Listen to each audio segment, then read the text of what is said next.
His supporters love the line, despite all of the losers and haters. Trump is MAGA-ing. In less than 2 years, my administration has accomplished more than almost any administration in the history of our country, Trump said, as he does. So true, said Trump, clearly caught by surprise by the laughter. I didn't expect that reaction, but that's okay, he added, to more laughter and some applause. Here's the moment. Before we go any further, let me be clear, I wasn't in the room. I was watching it live on TV from Washington.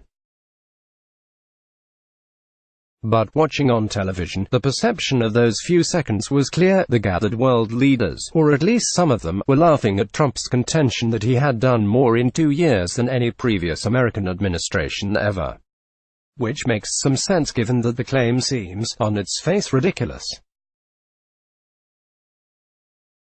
There was Abraham Lincoln's management of the Civil War, Ulysses Grant's stewardship of the country through Reconstruction, Woodrow Wilson's work to repair the world community following World War I, Truman's work to do the same post-World War II, Ronald Reagan's steering of the country through the Cold War.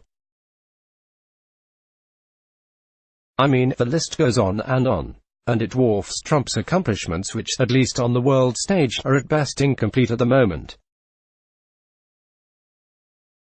From his decision to pull the United States out of the Paris Climate Accords to his trade fight with China, we simply don't know what Trump's policies will mean in the light of history.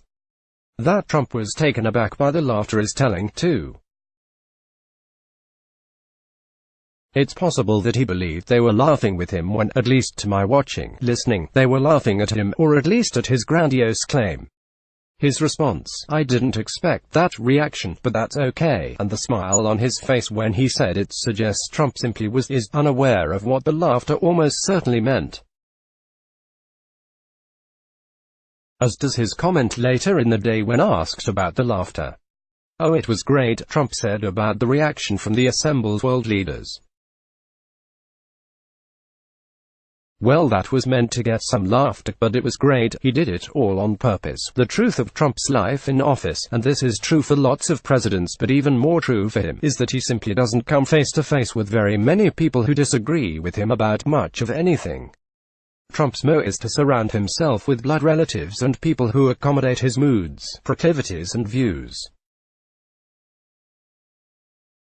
He lives in a bubble of his own making, and has done so long before he became president or even a candidate for president.